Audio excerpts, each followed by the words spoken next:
What is up, everybody? Welcome back to my AMA. I'm your host, Onrie-Fan. Just getting ready here to package up books for Fan Expo Chicago. My table here is a little wet. This is my workbench here. And yeah, I figured I'd spend some time with you guys and open up the floor to questioning. If you guys saw my promo for this afternoon gathering, I had talked about, you know, I had mentioned what I wanted to kind of lead the conversation with today. Of course, if you guys have any questions or whatever, feel free to bring them to the table. What's up? Chris Steisko, what's up, man? How you doing? So, on Monday, a fellow creator, his name is Matt Cole, posted a very intriguing thought about what success means in comics. And ever since I've been invited to Korea as a keynote speaker for this international comics event, I've been thinking a lot about that as well, because they've asked me to talk about, where I'm at with my career now, where I see myself going, and all that stuff. And what's up? How you doing, Lorena? So I've been thinking a lot about this because it's important. Like lately, I've been looking at how things are going business-wise, and I guess the first place to start is to kind of analyze where things ended with Boston Fan Expo. So just to give you guys a sense of where I left off at that show, my sales were a little bit under what I wanted them to be. So out of the 10 boxes that I brought with me, I sold through 9 of them. What you're seeing here is exactly those nine boxes. So I will show you guys right now. My neighbor's about to leave too, so I'm in a shared garage space. If you're about to hear a car, get out of here. But essentially, this stack here, I'll show you. I'll lower the camera right now. What you see here, these 3 stacks of comics, what I did not sell through. Now, typically this is not a big deal, right? This is not a lot of inventory to have to bring back.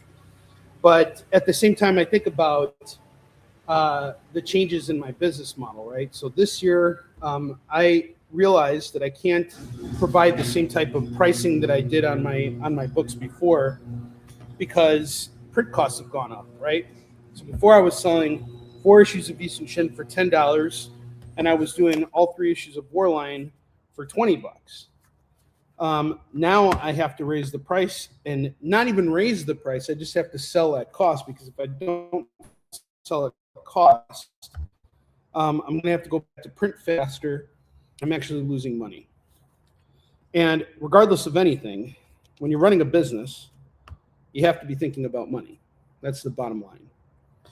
But at the same time, you don't want your pursuit of money to distract you from what you're really trying to do, which is to build an audience, right? And you can't build an audience when all you're focused on is just making money. If you are in this business, then you shouldn't be in it.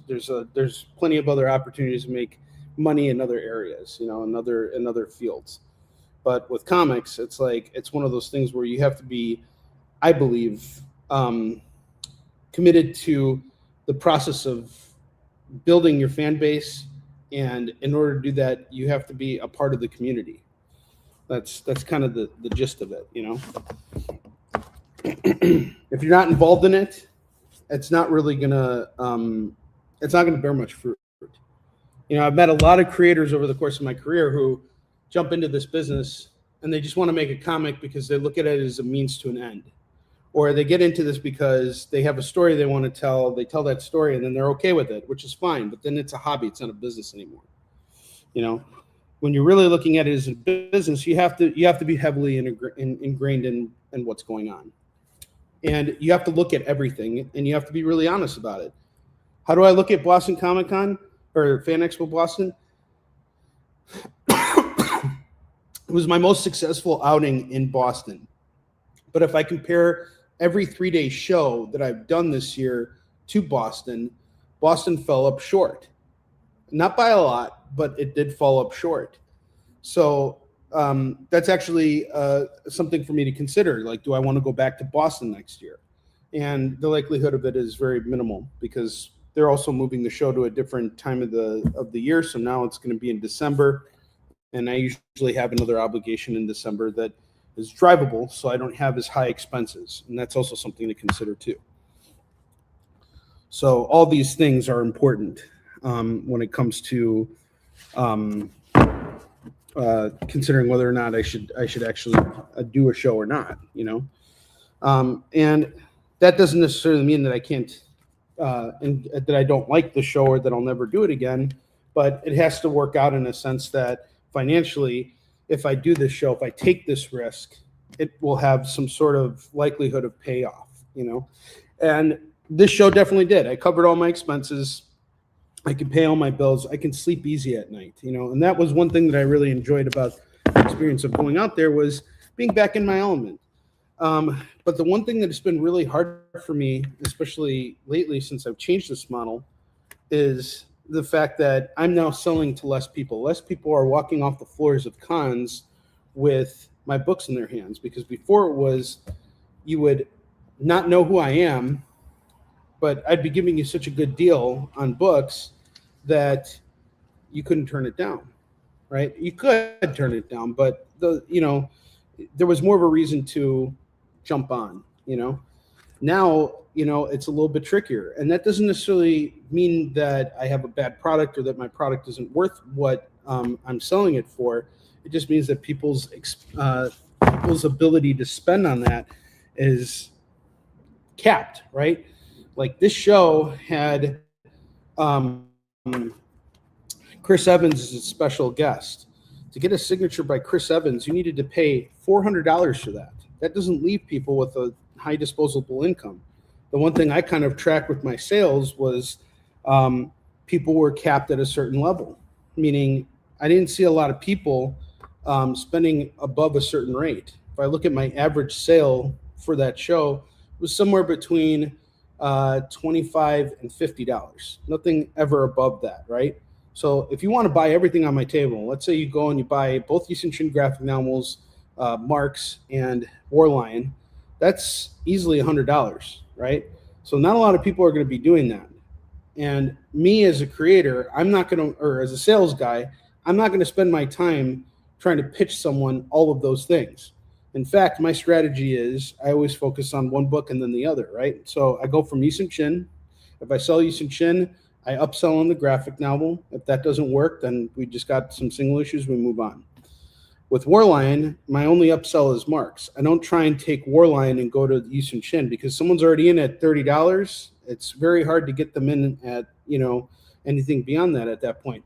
Not necessarily because those people aren't interested, but because it's an investment. It's a lot. It's asking a lot from the buyership. So, you know, that's the thing. So that's one side of this business that I got to think about. That's the reality of this business, right? If I'm not making money at this, then I can't be doing it full time.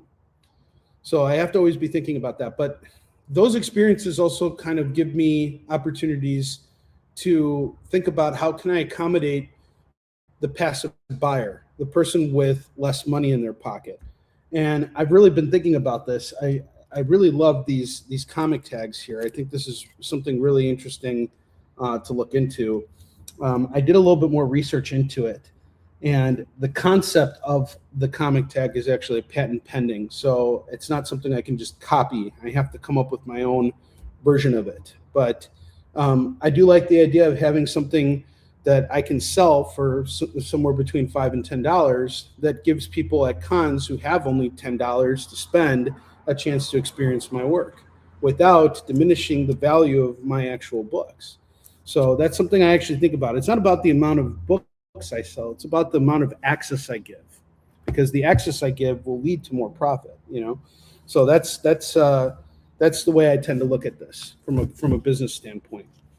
And now we're going to go into something a little bit deeper. what do we measure success as in comics? Like, how do I measure success in comics? Well,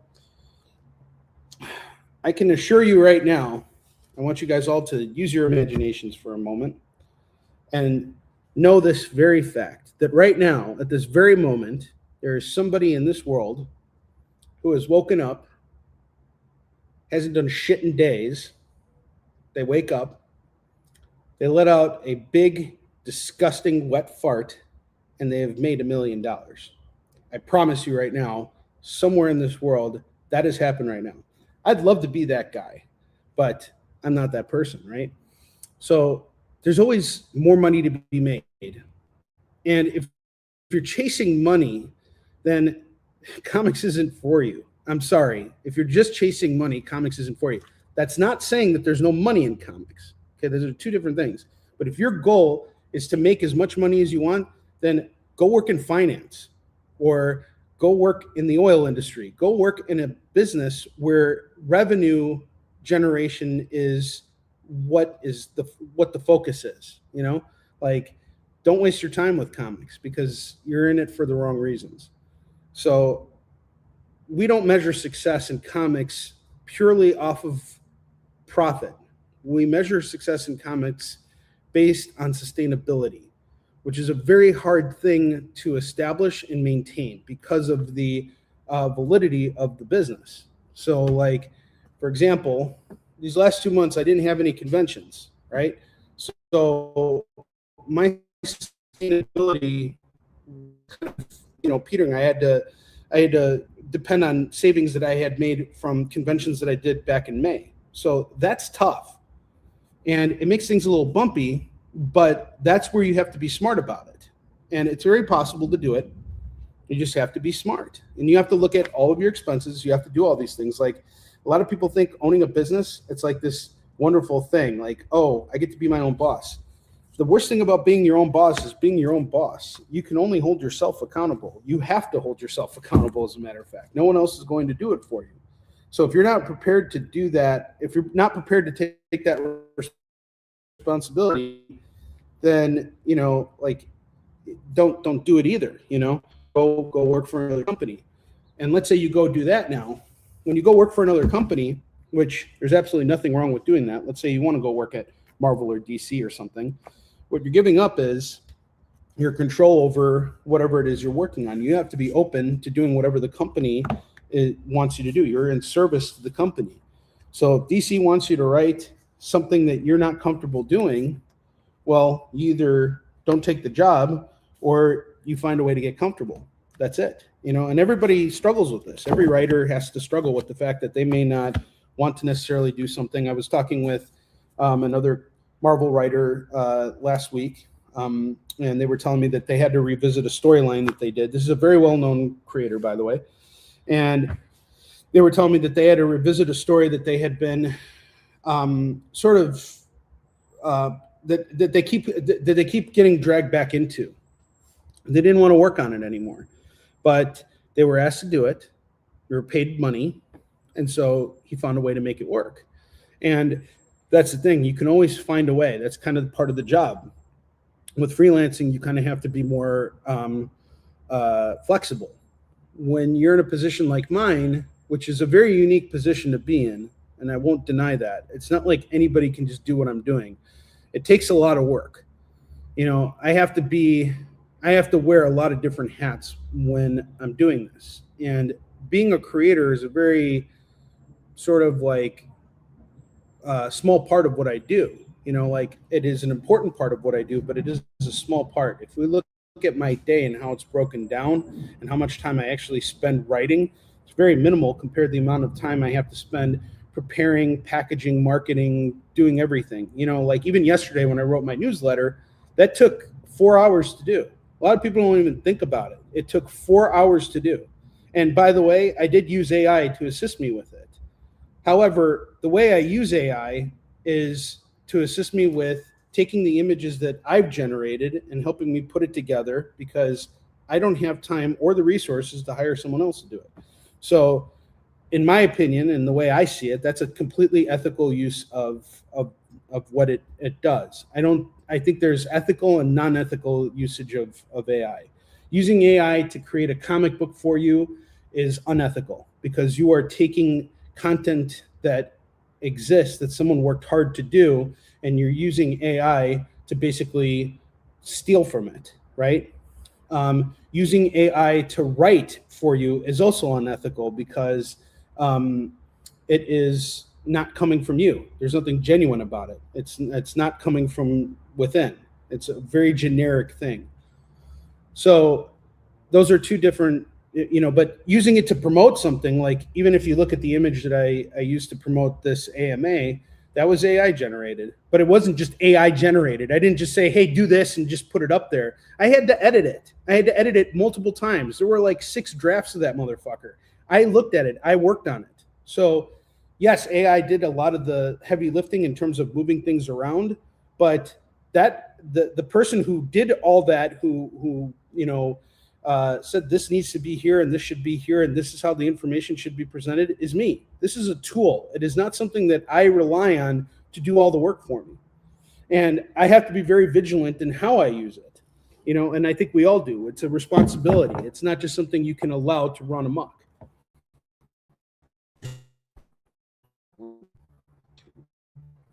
7, 8, 9, 10. Okay, there we go.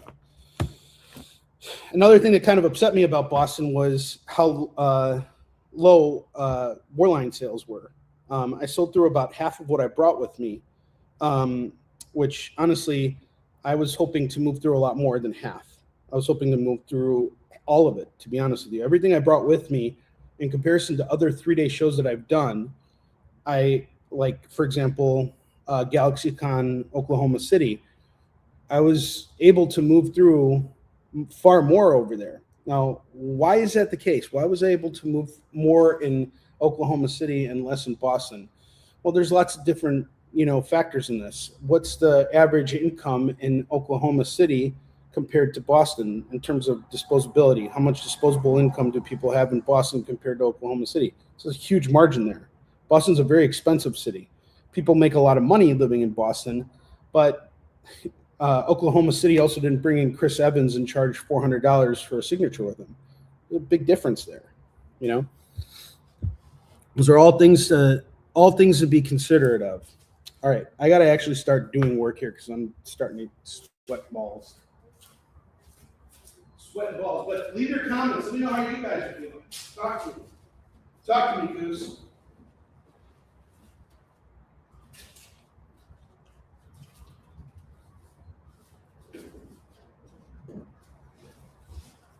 So, even though things in Boston didn't exactly go the way that I wanted them to, that's a great question. That's actually something I was just going to answer.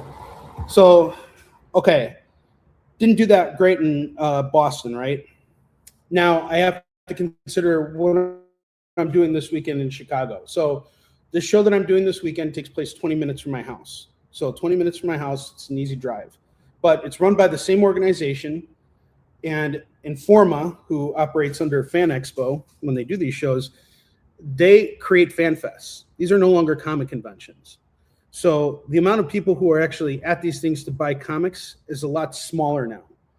A lot of these people are going to be here to meet celebrities. So I have to factor that in.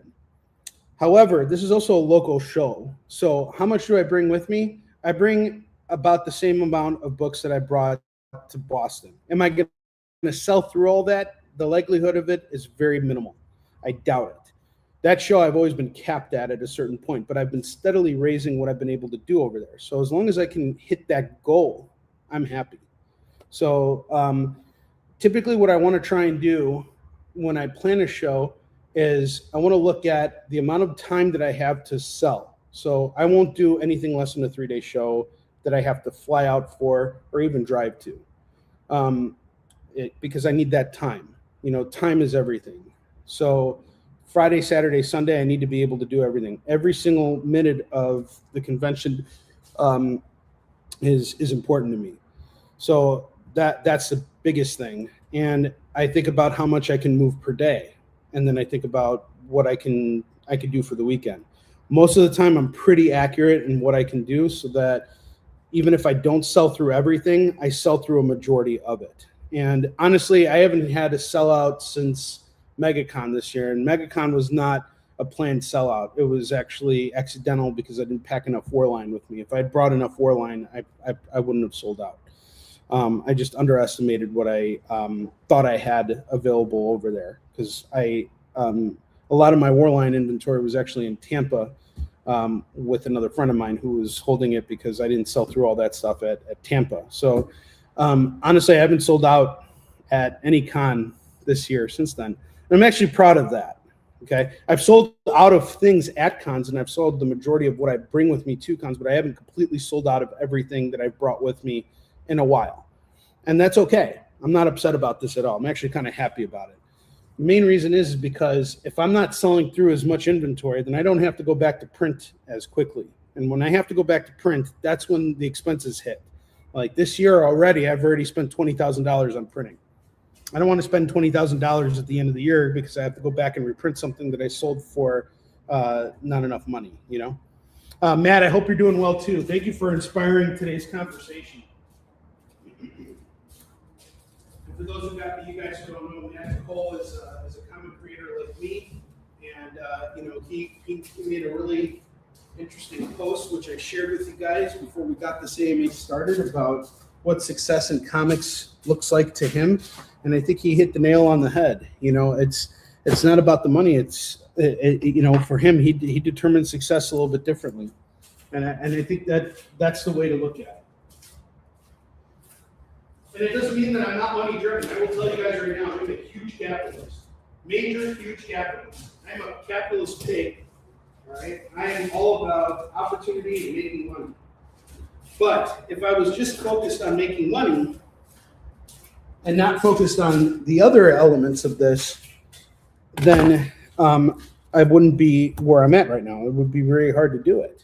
You know, you have to balance a lot of different things.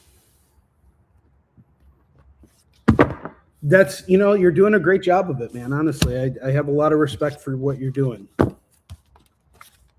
Anybody who is willing to do this, only a few strong people can work in comics. I will say it that plainly. That's what they say about judo too. Only a few strong men can do judo. I feel the same way about comics. Only a few strong people can really do it. I mean, anybody can get a fucking table at Artist Alley, sneak their way in and start selling stuff, right? But to really maintain it and do it and commit yourself, whether you have a full-time job or not, especially if you have a full-time job, that takes a lot of commitment.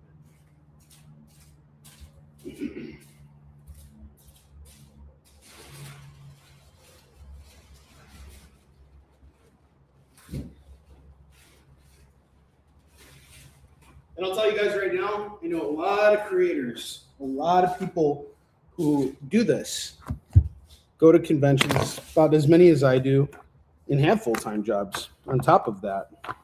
I don't know how they manage it. Honestly, I wouldn't be able to.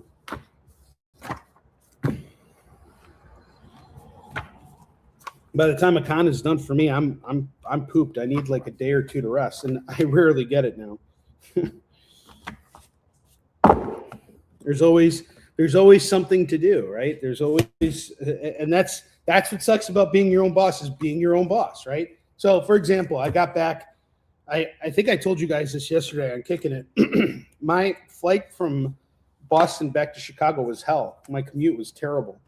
You know, my flight got rerouted because there were really bad thunderstorms in Chicago, and I didn't end up. We left Boston around 9 p.m. Eastern, which was 8 p.m. Central, and I didn't get home until 3 a.m. Central. So that just tells you how long I was commuting for. And that means touching down. I didn't actually get into my house until 4:30 a.m. because Uber and Lyft were charging an obscene amount of money to drive anywhere. They were charging $100 to give me a lift to my house, which normally should cost somewhere between $30 and $35. So I ended up calling a cab.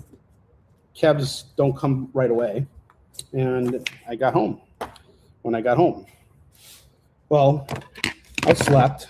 I mean, I took care of a few things. Obviously, I did sleep. We all need sleep. So those of you guys who think like we don't function on sleep or believe that sleep is not necessary, let me tell you, as you get older, you're going to want to sleep as much as possible so that you can rest up and be your best. I would be very sloppy if I was not rested up before I do the things that I do. When you're managing everything on your own, you have to take care of yourself as much as humanly possible. So yeah, I rested up, and then I had to get up and take care of things around my house because I hadn't been home for like 3 or 4 days, right? And I'm managing my house. That's already work, right?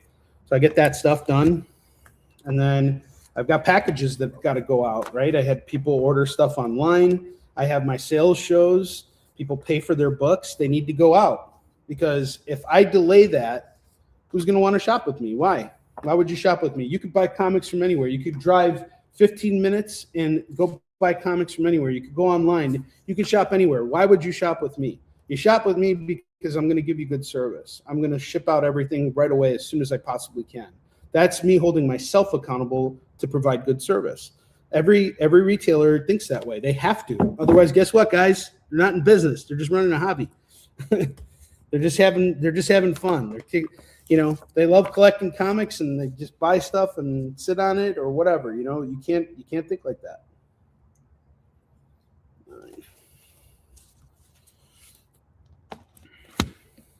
And especially if you're the publisher and you get an online order or something like that, which, I get online orders all the time. I have to communicate with the people that that are shopping with me. Let them know that, hey, your books are going out.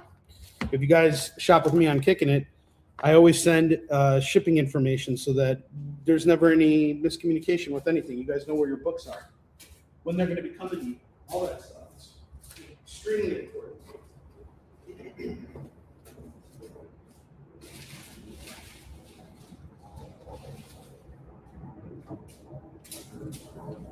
So Chris asked a good question, like, how many books am I going to bring with me now to this next show? So we're going to start with Warline. When I went to Boston, I brought 70 sets of Warline with me because when I was in Oklahoma City, I got pretty damn close. I think I was at like 60, okay? So I was thinking, all right, I'll bring 70 with me. If anything, I'll take 10 sets home. It ended up being 30.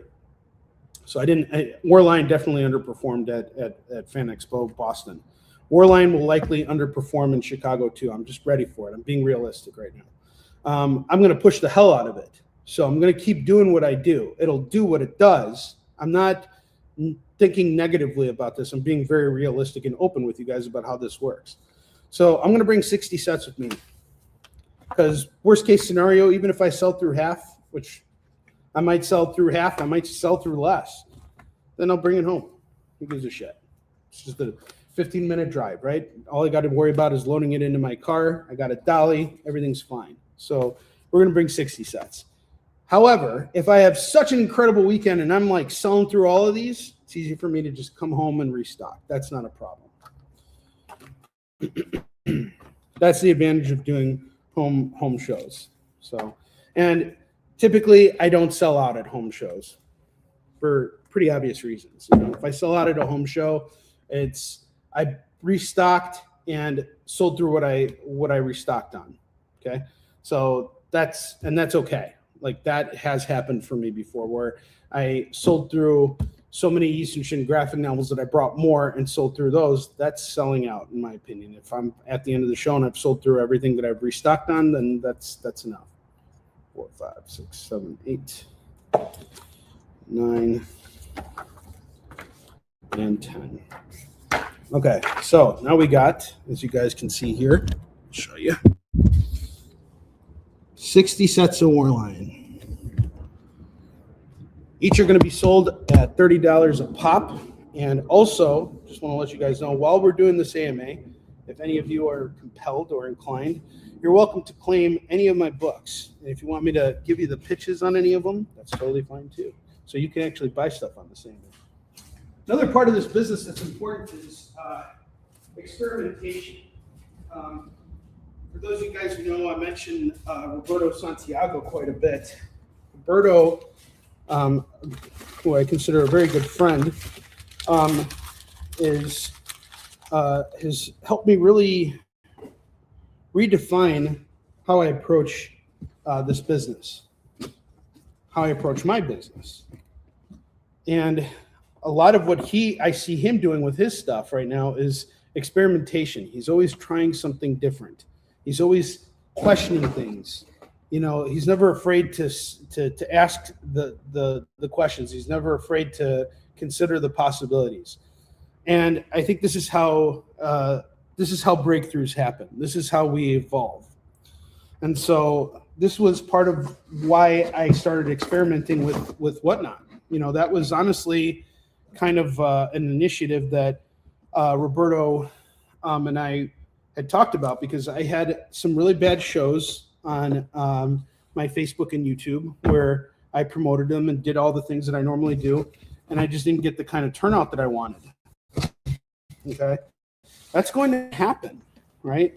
But it had been happening for such a long time now that I thought, maybe it's time for me to change up what I'm doing and how I'm doing it. So that's why I went to Whatnot. And initially when I went on Whatnot, I did get a few new customers. But I also learned a couple things along the way. Not that Whatnot is bad, okay? I'm not throwing the baby out with the bathwater, but here's what I realized about Whatnot. Whatnot is a platform for, here's a book, now here's another book, and here's another book. No one on Whatnot wants to hear me drone on for hours on end. They want to come in, they want to buy what they're looking for, something specific. They want to buy it and they want to head out. And that's understandable. All right. It's kind of like the people who go into comic shops and just want to go look at what's going on in the back issue bins. Right? Like, I'm one of those guys. When I go into a comic shop, I don't want to be pitched by several people. I want to go digging. I want to find what I'm looking for. Whatnot's very much for that crew, or for that crowd, right?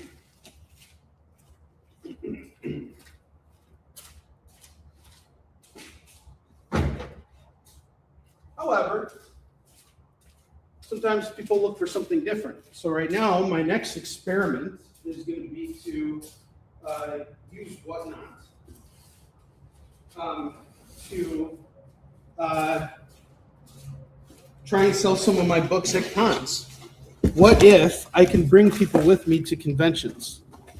And while I'm selling at a con, I basically stay on Whatnot and say, if you want to buy books from me, you can, because my store is open to you. Everything is on there. You can order my books right now and I'll ship them out to you. I mean, we've been offering free shipping. But at the same time, if you just want to watch me do what I do and get to know me a little bit better, here's an opportunity to do that too. So my anticipation for this Whatnot show that's coming up on Saturday is not to sell more. It's, can I use Whatnot in a way that allows me to continue building my brand so that I can continue building my community? Brand is community to me. Because those of you guys who are watching this, like, you guys are a part of my community already, right? I need more of you guys. I need hundreds of you guys. You know, and it's not easy. I get it. We work in a very niche field. So there are very surprisingly very few people who read comics, you know, and that's okay. That's no big deal, you know. But my job as a comics creator is to advocate for comics.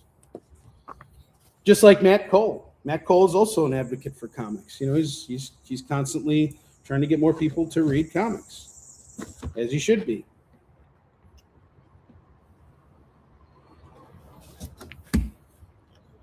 Two, three, four, five.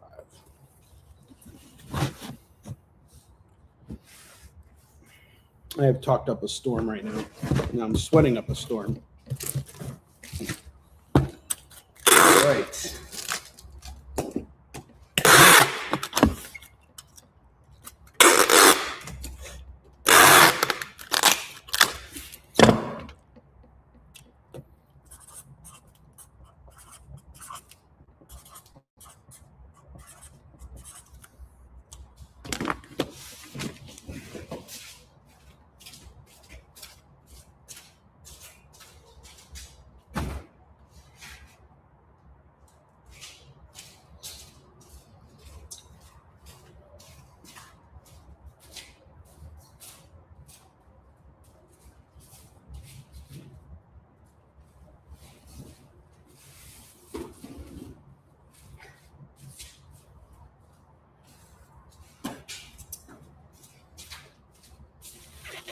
Oy, oy, oy, oy.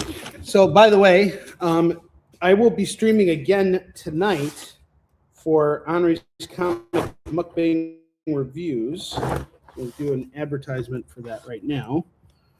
Present the image. Give me 1 second, guys.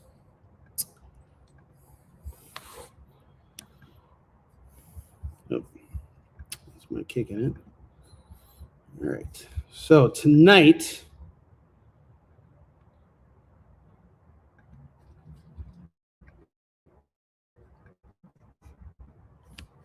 we are going to be doing my reviews of all the new releases that are coming out. So that came out this week. I already grabbed all the new comics. I read through a few of the books that came out this week, and I'll be finishing it up later on this afternoon as soon as I'm done here packing up books. So we go live tonight at 7 p.m. Pacific, 8 p.m. Mountain Time, 9 p.m. Central, 10 p.m. Eastern. And so far, the books that came out this week have actually been pretty good. I'm not going to divulge too much right now, but yeah.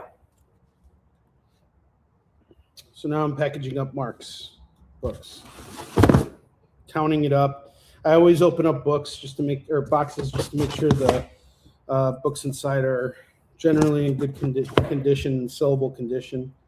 I don't want to have to lug anything that's not sellable. And I'm coming really close to running out of marks, so I don't have a lot of marks to bring with me to conventions, unfortunately. But we are going to work on fixing that problem because we're about to issue a new edition of marks, which I'm really excited about.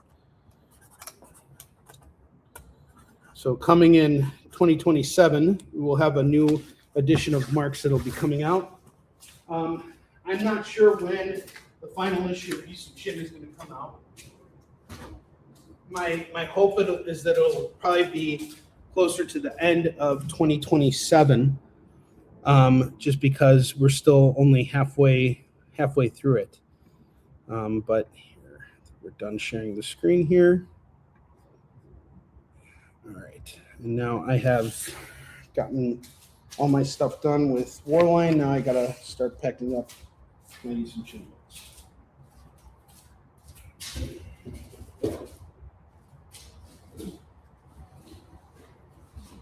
So yeah, I think the community you cultivate in this business is a very vital component of everything. It's creating the right kind of atmosphere that people want to be a part of, right? Because those of you guys who hang out with me, you hang out with me because you like being with me. If you didn't like being with me, you wouldn't waste your time. There's plenty of other ways to pass the time for you, right? So if you're hanging out with me, it's because you want to hang out with me.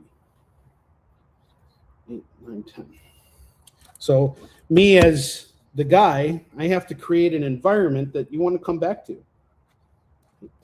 That's why the type of programming I put out there has to be varied, right? So we did a sales show yesterday. Right now we're doing an AMA.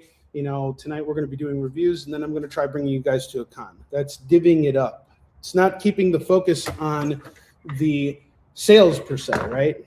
But it's still giving you guys access to me. It's building that community. That's really been a big part of what I've been transitioning towards. Not that I wasn't focused on building community before, but now there's just more of an emphasis on it, I want to say.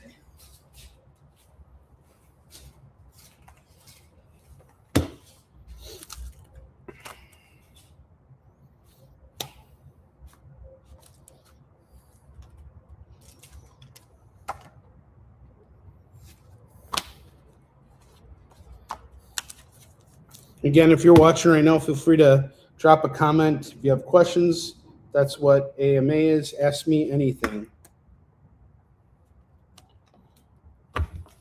Am I sweating balls and hot and miserable right now?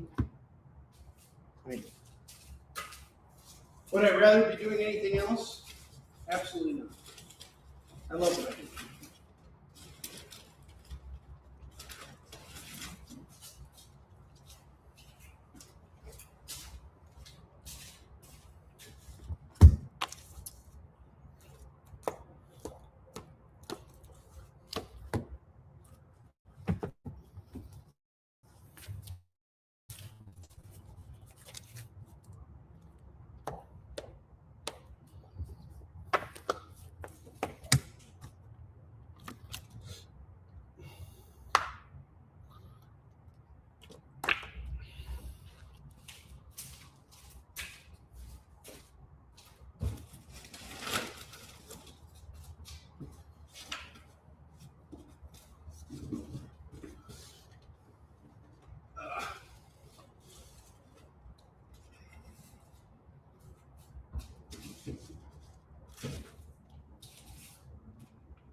Oh, that's a really good question. Do I change my sales pitch depending on how I am at cons? That's a really good question. Um, huh. Well, the easy answer is yes, of course I do, right? Like I was telling you, like I mentioned earlier, I usually, what I do is I pick something to sell, right? So if I am determined, to sell one thing over another, then that becomes my focus. Like for example, if I sell a Ysun Shin, then I pick up a War Lion set and I say, okay, that's what I'm going to focus on. However, I do allow the customer to determine what I pitch to them. And sometimes I have people come by when I'm holding a Ysun Shin set and say, hey, what's this Warline book about? And I immediately change gears for them because that's what you do, right? So yes, there is a lot of gear switching when the time comes, but typically in order to keep myself from losing my mind, I tend to switch things up. But I also realize too that certain things take up a lot of people's time too, right? So it's like I don't want to keep someone at my booth for 15 hours. And it's not that I don't want to keep those people around because I don't like them. It's because if someone is staying by my booth for more than 15 minutes, then I'm losing 3 or 4 other people that might potentially want to buy books. So I have to think about that. I have to be very considerate of it. So if I change to the tune of the customer. And that's the idea.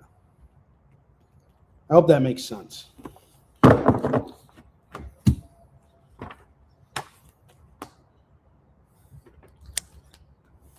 The customer is always, that saying, the customer is always right. It's actually, that's true. The customer is always right. So whatever the customer wants, that's what you provide. And actually, Jesse James, one time I interviewed him, and he made a really great comment, which was, never stand in between a customer and the book that they're looking for. 100% right about that. Don't stand in front of anybody, ever. And that comes to any type of dealing. This is why when I'm doing my sales shows, I try and provide a variety of comics. Sometimes I will buy books that I myself wouldn't read. Most of the time I buy books that I myself wouldn't read. But I know that I have a customer base that might be interested in that book, so why wouldn't I get it?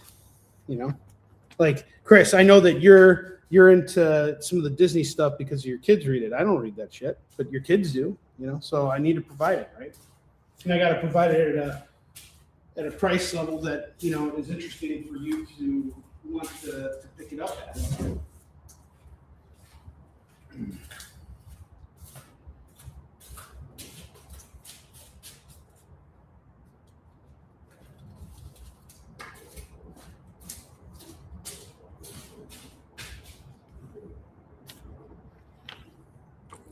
Now, another question, do I feel confident that I'm going to sell through everything at Fan Expo Chicago? No. I think this will be a very, I think the show will be very much in line with how it always is, and I'm okay with that. Now, the question is not, am I going to sell out at this show? Is my pricing system going to work in this environment? That's the question. That's what I have to figure out. That's what I'm really testing out. That's the experiment.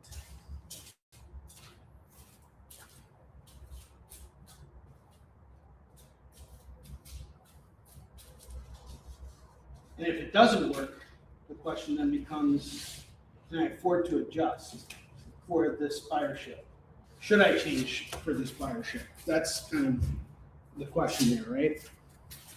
Because the one thing I know historically about having done Fan Expo Chicago for so many years is I know this beast. It's not my first rodeo, and I know now what to expect from a Fan Expo show. And I know that I'm not going to be pitching to a comic buying crowd. I'll be very surprised if there are a lot of comic buyers over at this show. Will there be comic buyers? Absolutely. Will there be a lot of them? Probably not. So, what does a comic buyership mean? Does that mean that those people aren't going to buy comics? Not necessarily. I've been selling to a non-comic buying buyership pretty much my entire career. You know, I go to cons and I sell comics to people who don't read comics all the time. They buy the comics because of the experience I provide for them. How many of those people continue to buy comics afterwards? You'd be surprised. And I say that in a good way. Actually, I think there are a lot of people who will buy comics. If they jump on one series and they like it, then they're enticed to go and buy something else. Every comic book creator should be thinking like that. Fortunately, not many do, but think about it this way. There's essentially no competition in comics other than the fabricated competition that we create amongst ourselves. Because let's say, you know, there's another creator out there that I don't like, or that is jealous of me, or I'm jealous of. Okay, jealousy exists, by the way. I've been jealous of other creators. Other creators have been jealous of me. I always look at everything, and you know, there's always those moments where we can't help but look at the other side of the grass and see how green it is, right? Seemingly green it is. But everybody struggles, right? But here's the thing. Let's say I sell my comic and someone else's comic, all right? And let's just say some person whose comic has nothing to do with mine, they sell someone and they turn that person into a comics fan. And that next year, that person comes to the convention specifically to see that creator. And then they somehow find me and they decide to buy my book. Who really made the sale was the person who sold their book initially to that person who is now driven to come back to the convention the following year to see that person. So you see how that all works together?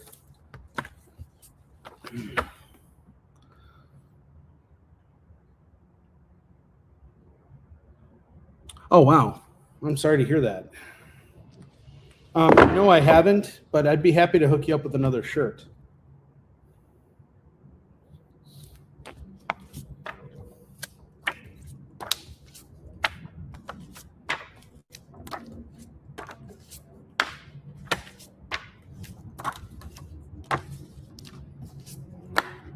I will tell you that the person I used to print up those Warline shirts, or the company that I used to do that, I will not be working with them anymore just because of how they operated.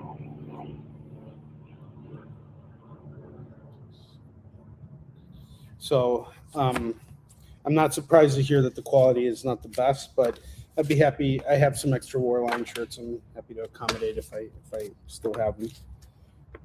It was like a small, right, or a medium or something.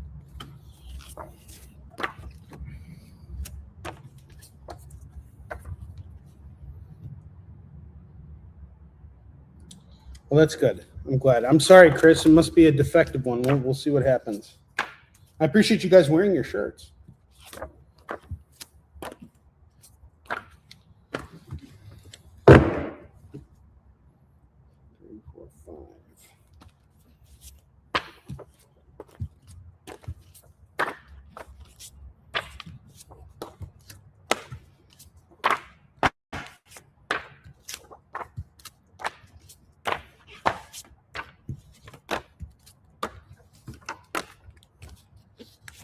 Yeah, you know, Chris, as long as I get into New Orleans this year, which I think I'll get into it. They didn't. I'm confirmed for Portland next year, not New Orleans yet. As long as I get in, I'll be more than happy to bring an extra Warline shirt for that.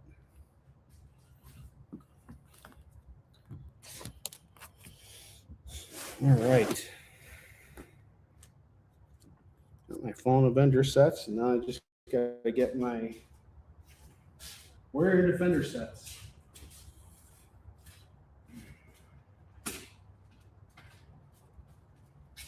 It's getting hot in here. It's getting hot in here.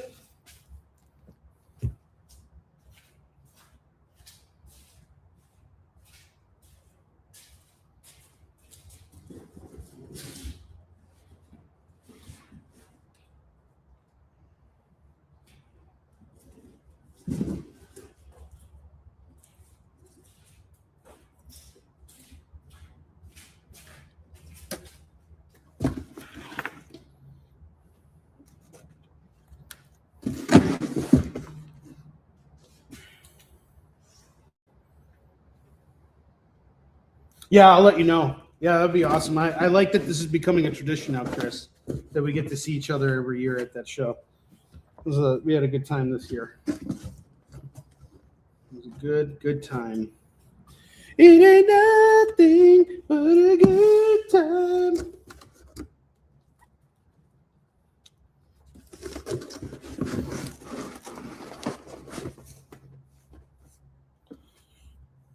A little poison in your ears. All right.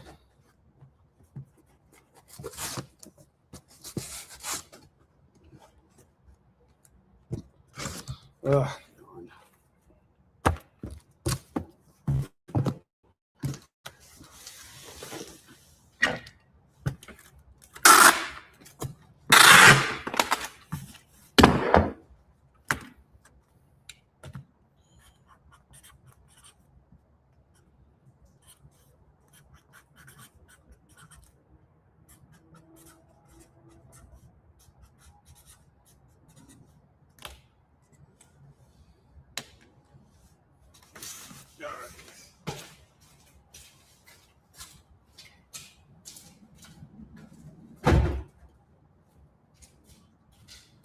Getting close. Meaning I'm getting close to being ready to be done with prepping up for this show.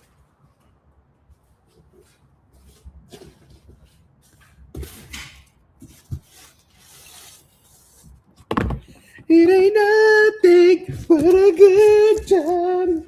How can I resist?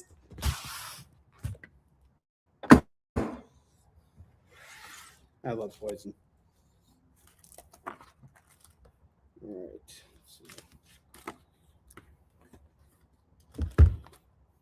2, 4, 6, 10. I have to build out warrior defender sets. That's the next step. 2, 6, 8, 10. So not very exciting videos, I know. I'm sorry. It's supposed to be an AMA, and then the only person who's asking questions is Chris Deiskell. Ask me another question. You guys can ask me whatever you want.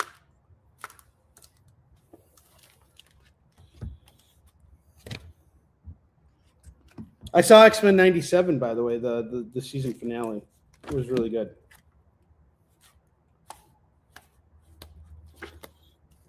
It was really damn good. It was damn fantastic.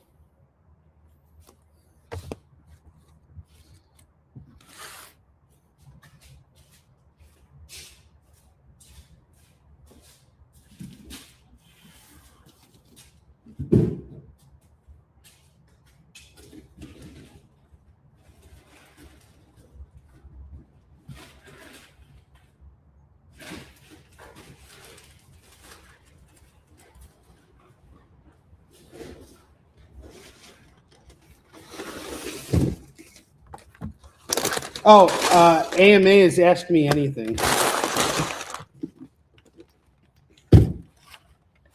Were you thinking about ASMR? Where you can hear like little sounds and stuff? You can hear me rip ass. You just imagine the smell. And now the comfortable sensation of hearing me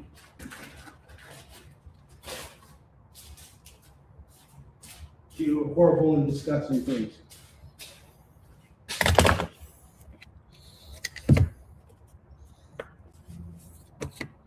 I guess this is kind of ASMR.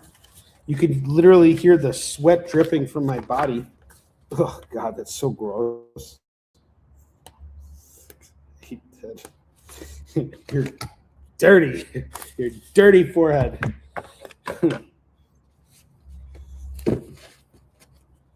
My friend and I came up with an idea. Well, actually, I came up with it because I'm the idea generator of like a restaurant where like everything on the menu sounds like really disgusting, but it's really just like normal food, like really really disgusting.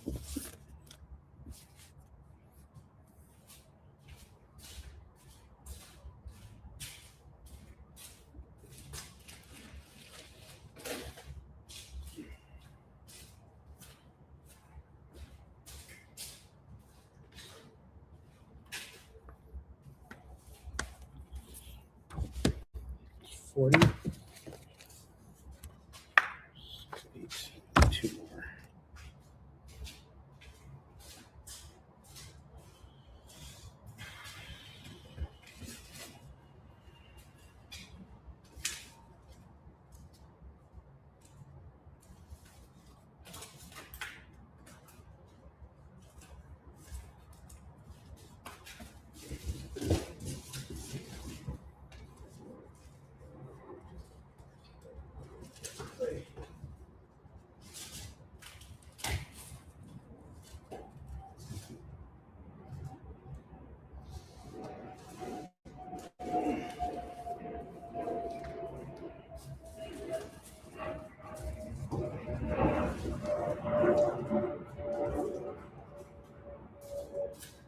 Cause I'm TNT, I'm dynamite.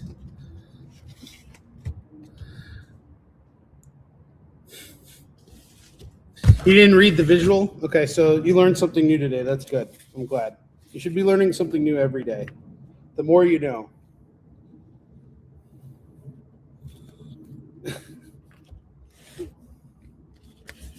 Yeah, AMAs have been around for a while, actually. I'm not the one who created this concept by any means. And most of the time, it's just people sitting in front of their computer talking. In my case, I figured I'll bring you guys along while I'm packing up for cons. So why not? I'd be listening to music anyway or doing something, but here I am. I don't mind streaming while I do it. You guys can see what goes into this. Not like it's a big deal. It's nothing like, oh my God, he's doing all this amazing stuff. And I'm just really sorting through books, sorting through inventory, preparing for shows, and loading up my car. That's it. Usually, if it's an away show and I got to ship stuff, I do that. I got to weigh out all the boxes, and then I just send everything over to the freight facility. What is up, Bear Nowich? Hey there, this is an open panel. Don't worry if not. It's I guess an open panel. Why, you want to come on here and talk about something? I'm all right with that.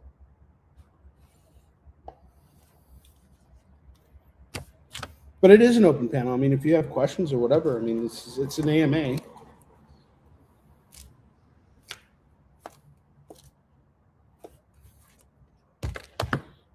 I don't even know what this is. This is just, I'm just here right now doing this. So, Bear, feel free to ask any questions or whatever. 6, 8, sorry. 4, 20, 6, 10, 30, 2, 6, 8, 40, 50. Cool. 2, 4, 6, 2, 4, 6, 8, 10. Yeah. Sure. Who are you first and foremost? Do I know you?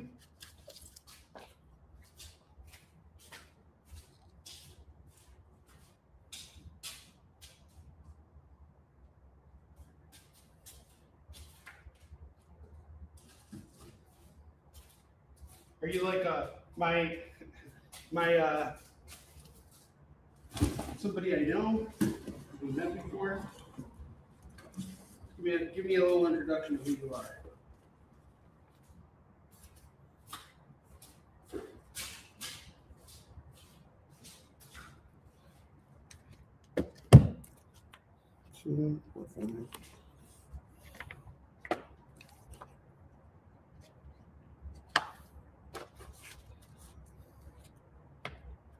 Because I got to know you before I let you on my stream, you know? It's like you're knocking on my door. I want to know who's at the door before I let you in my house. And you start peeing everywhere. And you go, you know? I'm working right now. This is, me time to be professional.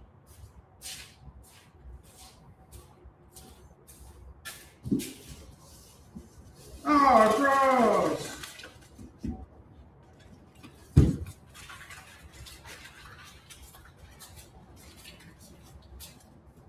If you're gonna do caca and poo poo and pee pee on my shows, we're gonna have a problem. There's no caca, poo poo, pee pee on my show.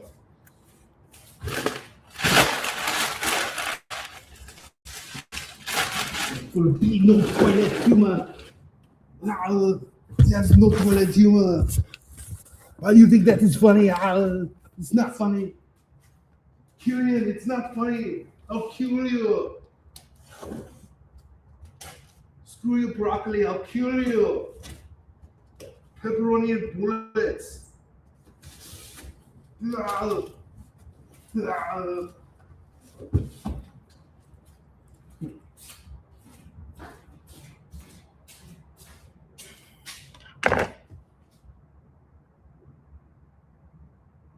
Also, you gotta show face backstage. No, I want to know who this is before I send you that link.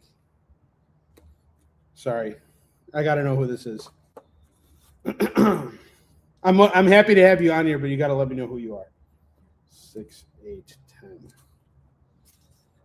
That is a security protocol.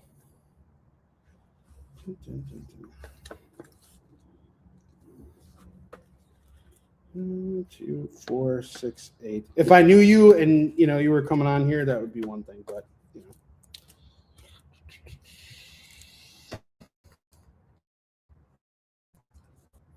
since I do not, I need to know who you are first.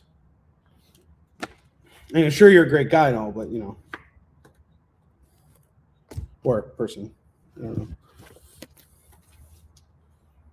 6, 8, 10, 40. And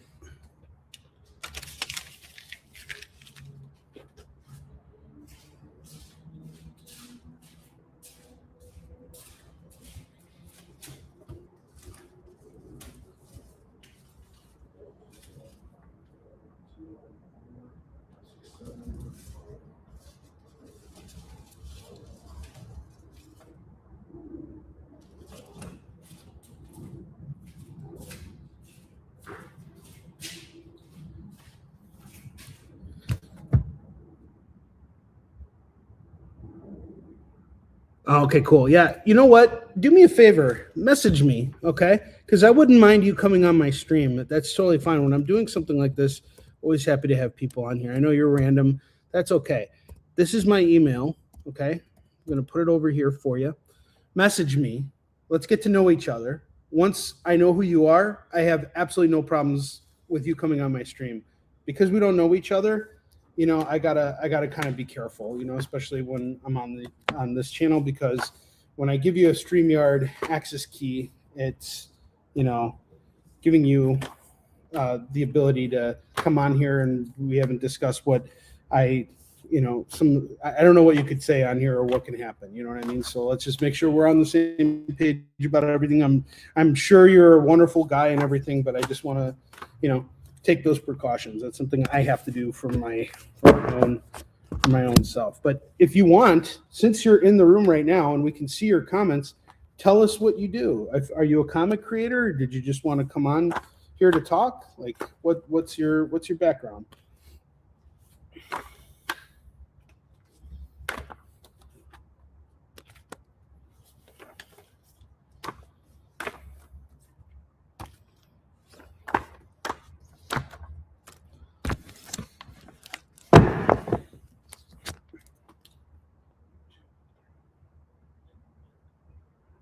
I mean, obviously, when I'm doing something like this, the more the merrier, I believe.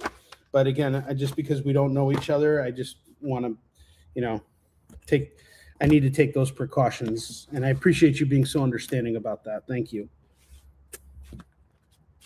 I'm always delighted to have other people, especially if it's a fellow comic creator who wants to promote their stuff. Delighted to help out other creators, push their books and do all this stuff.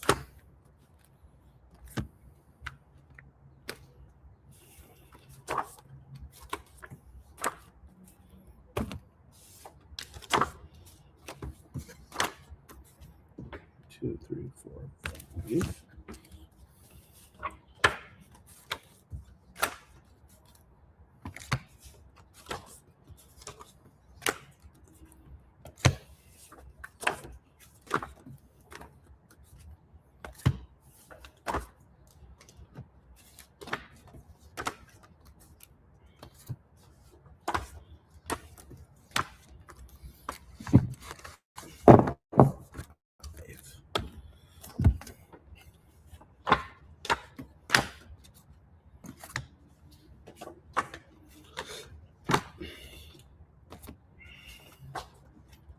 But Bear, let us know who you are. Message us. Message me. Please don't be shy. This is not a rejection, it's a soft opening.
So what do you guys got going on? Anybody who's watching right now?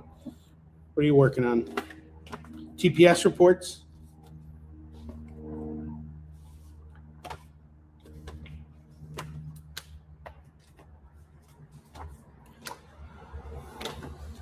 Chris Deiskell is suing someone right now as we speak.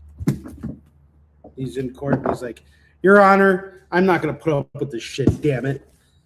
My client is an innocent man. All he did was he just showed his taint in public. Okay? That is natural. It's a natural thing to do, Your Honor. It's how God put us on this earth.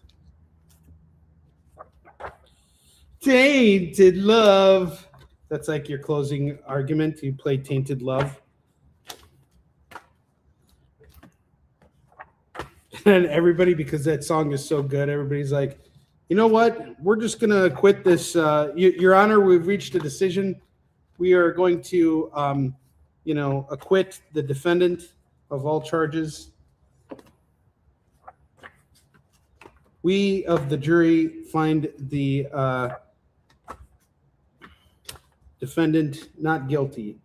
Not guilty, Your Honor. God damn it.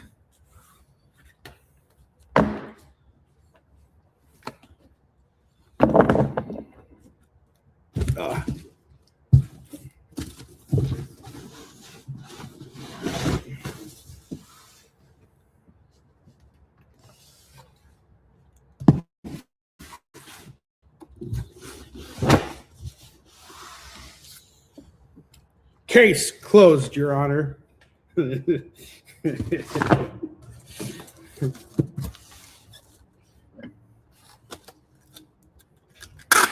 then they hit the gavel. And then, you know, the judge is actually like a supermodel. And then they play Journey. Oh, that's all right. Any way you want it, that's the way you need it. Any way you want it. Well, that's all right. That's how I imagine law is practiced in this country. That's how it should be freaking practiced in this country. I don't know about the bullshit they do these days. Well, that's all right. Any way you want it, that's the way. Any way you want it.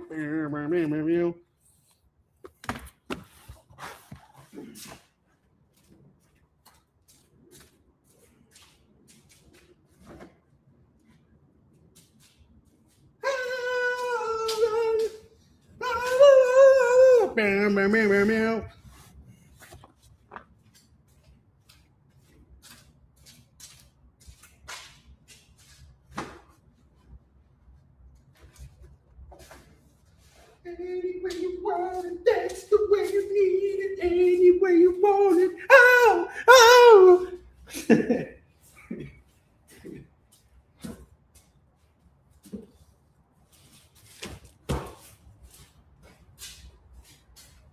Please tell me that's how your work is, Chris Deiskell.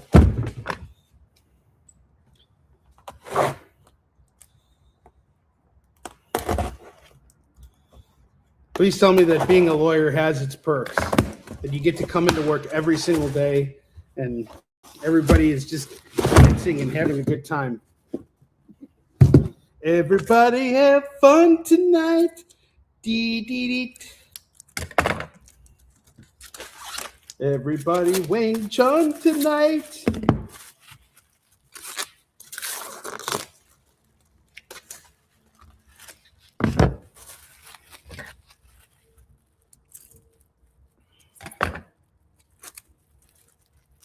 Kick it up. Everybody have fun tonight.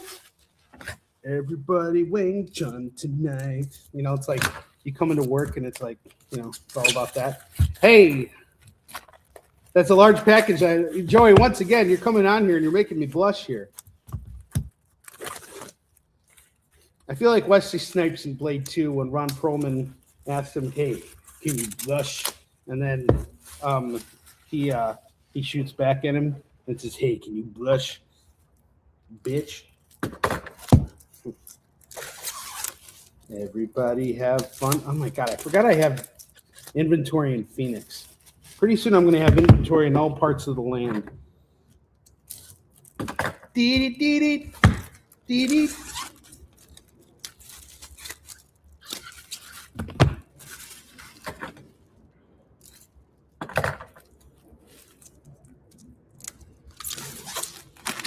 I'll hold you so close. Oh, baby, dance with me. Dee-dee-dee-dee. Dee-dee. Everybody has... Now I'm doing karaoke.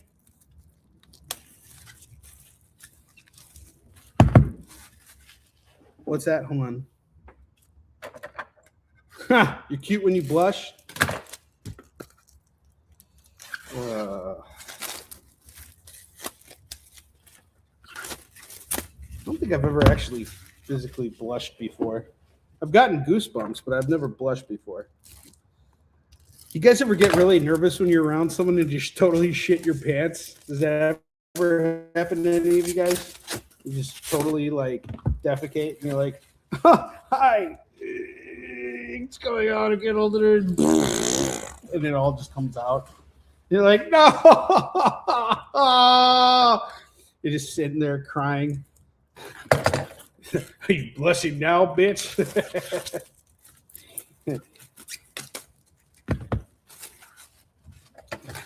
Yes, comics is full of toilet humor. Okay, I've built up a lot of garbage here. I'm going to have to run to the dumpster real quick.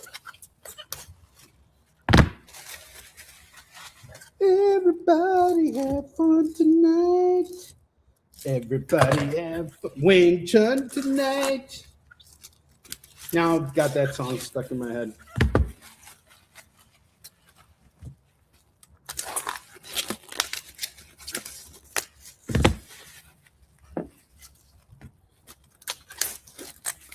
And in a big country, dreams stay with you like a lover's voice down a mountainside. Stay alive.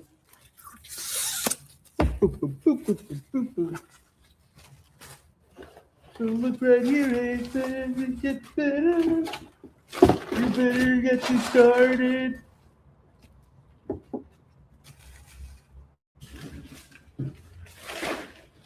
Come on, screaming!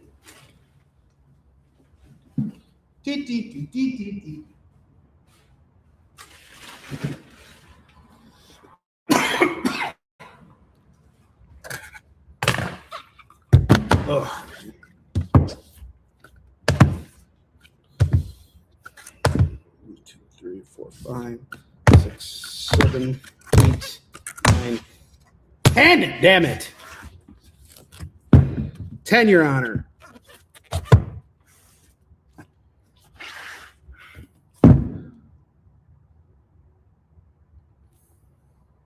David Moore in the house. Guys, shut the fuck up and watch the David Moore video. Shut the hell up. Shush. David Moore!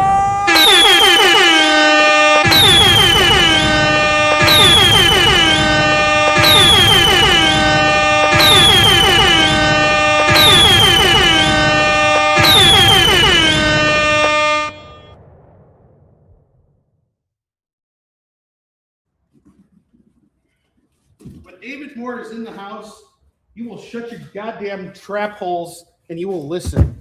Okay? That's what happens. David Moore, how the heck are you, man? I haven't seen you and I haven't talked to you in a couple weeks, man. I hope you're doing great. Looks like you're busy and things are going well for you. I'm trying some different stuff to involve folks in what I've been doing. So here's something that's really awesome I've been doing lately. It's kind of shitty on my part, but people keep sharing things with me. Like sometimes I'll go on Roberto's live stream shows and I'll just be like, do you have any Absolute Batman? I only read Absolute Batman. So over the weekend, David Moore shared something with me. There's like a giveaway. It's actually pretty cool, where the person wants you to join their newsletter, and if you join their newsletter, they're going to select someone to receive all of the entire run of the Ultimate. Pretty thick run of books, and some good books too. So yeah, like he sent that to me, and I'm like, oh, sorry, I'm not interested. I only read Absolute Batman. That's it. I only read Absolute Batman. I only read and collect Absolute Batman. That's the only thing I do. I don't have time for any other comics. I'm sorry. I used to have a very large collection of comics, but now I don't. I'm just only Absolute Batman. That's it. And then anytime I show you an Absolute Batman, or someone shows me an Absolute Batman, I just say, oh, I already have that one. I don't need it. There are those people out there telling you. I only read Absolute Batman, though. Sorry.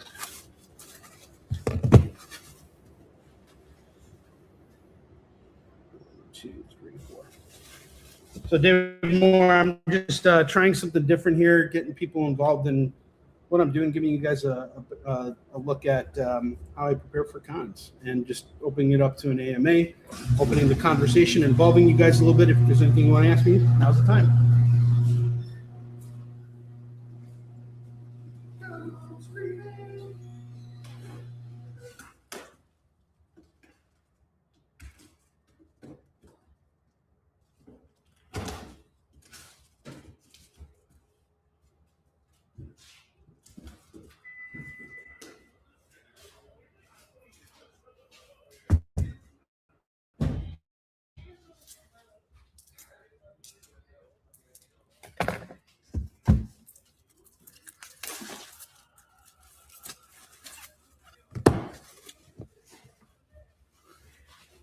don't know. I like Absolute Batman. I don't have any problems with it. I think it's a good book. Is it the end all be all? Is it as great as it's hyped up to be? Well, each his own.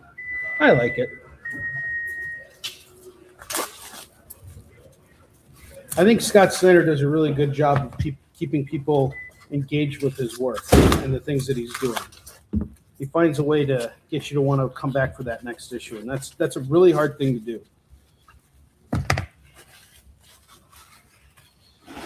All right. It's garbage time. Give me a minute. Garbage time today. It's garbage time today. It's time to take the garbage out. And you will do as I say.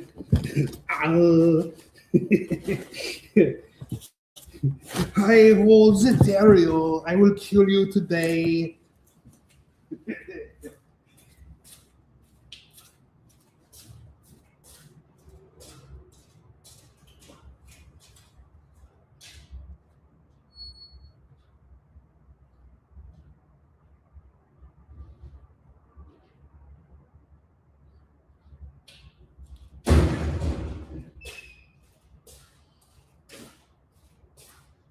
Garbage here today. It must go away.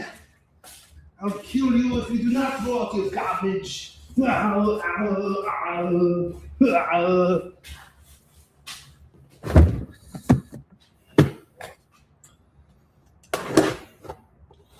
There's garbage here today. I will make you pay.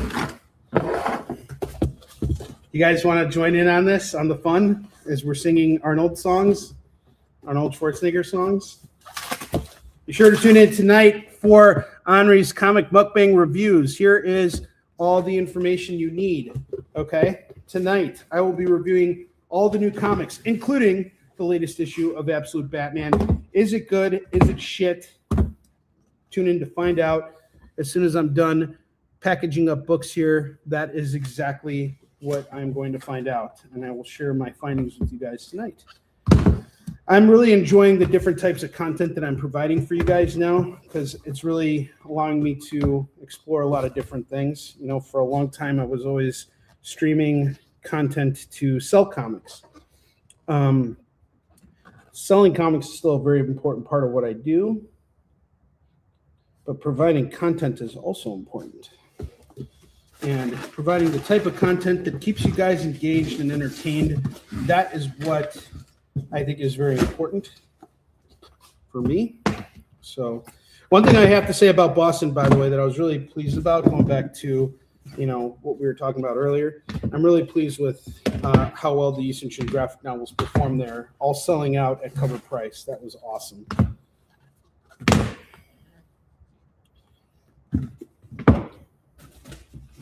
There are no deals today. I will make you pay. I will kill you all today if you do not buy my stuff.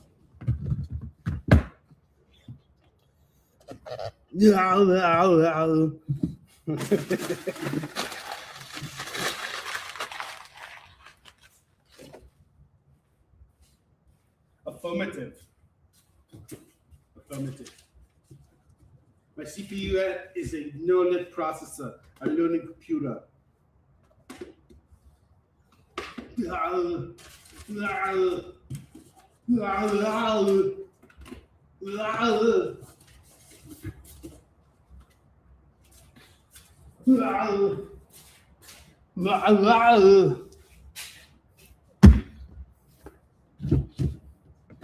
All right, so this is the final part of the stack here. Show you guys what we got here, what I've been working on. So all these graphic novels, just taking them out of their boxes, kind of quickly inspecting them, making sure that they're all sellable, in sellable condition. They all are. There's no major defect in them. And the nice thing about drivable shows is I don't have to place everything in the care of the shipping facilities, because when I have to do that, there's an extra stage to all this, which is making sure these boxes are packed with some extra padding. Because what happens here when they go into freight shipping is they get dinged up, and that just happens anytime anything's in transit.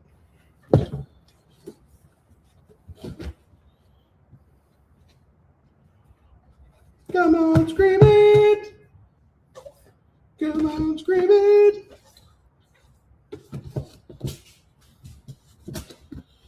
All right. Second to last box here.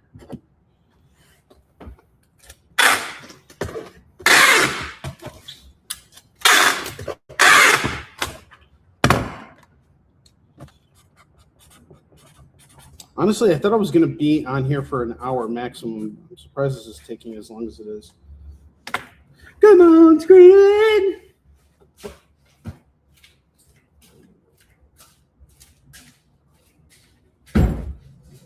Well, honestly, it was kind of my fault. I was talking a little bit too much at the beginning of the show.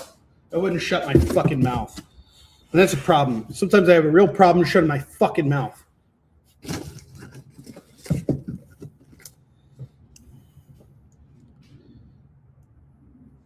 Yeah, I know you were. So Joey's talking about the crowded panels on the pages. I hear you. We'll see what tonight brings. I'm Absolute Batman. Where to be? You'll give Absolute Batman a try.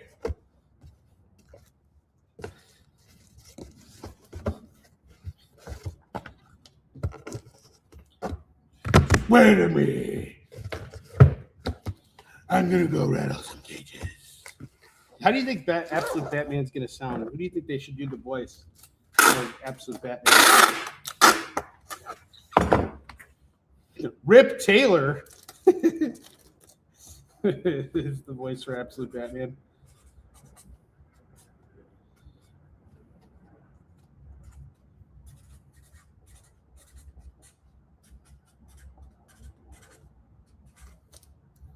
No, seriously, who do you guys think would be a good Absolute Batman voice actor?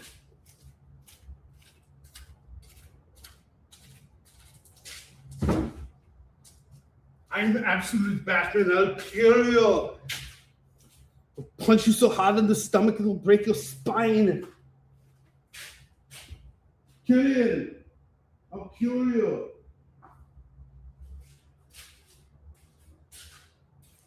You were Sub-Zero. Now you are just Zero. You were Mr. Freeze. Now you are just Freeze. You were Catwoman. Now you are just Woman. Come on, that was funny. Shut the fuck up. Laugh.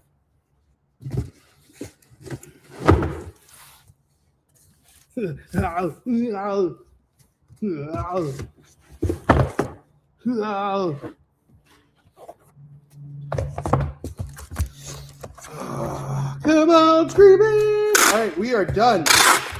Boom shakalaka. Zach, what's up, brother? You guys are all tuning in just as I'm tuning out. But I will be back tonight, so be sure to come in for Onrie's comic mukbang reviews. This is the information. We go live tonight, 7 p.m. Pacific, 8 p.m. Mountain Time, 9 p.m. Central, 10 p.m. Eastern. How did we do that before? No. Do it this way. There we go. Information's still closed off. There we go.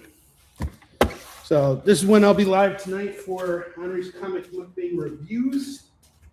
I'm going to go inside right now and spend some time reading this week's new comics. We had some good stuff come out this week. I look forward to giving you guys my 2 cents on everything that came out.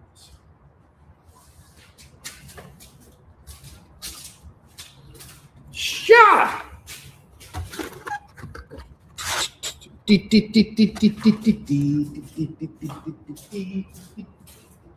have Big Country stuck in my head. Big country, dreams stay with you. Like a lover's born. Oh, man.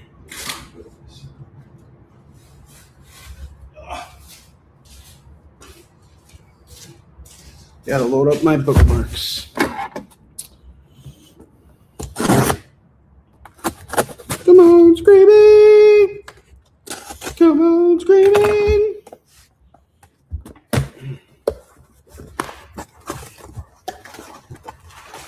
Zach, I gotta get you on on a mukbang at some point.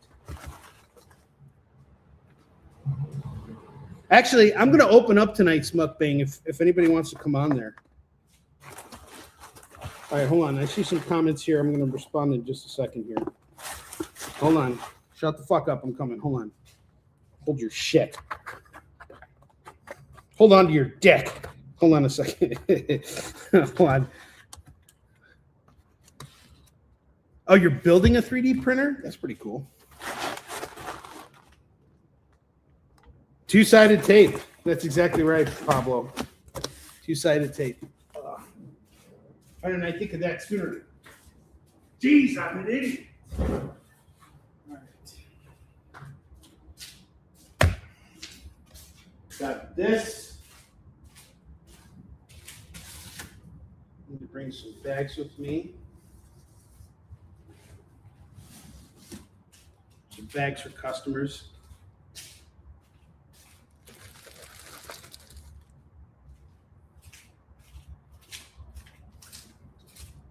So yeah, don't forget to tune in tonight for Onrie's Comic Mukbang Reviews. You guys get a chance to see Bentley.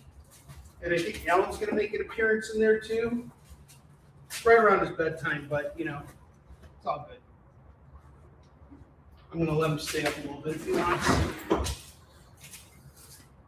He likes to come and hang out with me. And I like having him here. All right.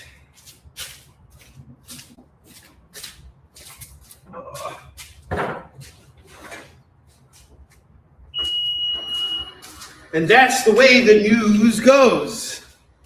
So I am now officially all packed up for Fan Expo Chicago. I just want to thank you guys for coming in and hanging out with me while I do this. We're going to keep doing this, build this AMA thing up into something worthwhile that you guys feel you can come to and contribute to at any point. Appreciate it. And you guys take care. Have a great rest of your afternoon. That's awesome that you're doing that for your nephew. Zach, you're awesome. Okay, and remember, tonight, Onrie's Comic Mukbang Reviews. This week's new releases, new books, real talk, honest reviews. It'll be scorched earth tonight. No comic on earth is going to escape my wrath tonight. So I hope to see you guys there. 7 p.m. Pacific, 8 p.m. Mountain Time, 9 p.m. Central, 10 p.m. Eastern. See you there. Have a great rest of your day. Love you guys.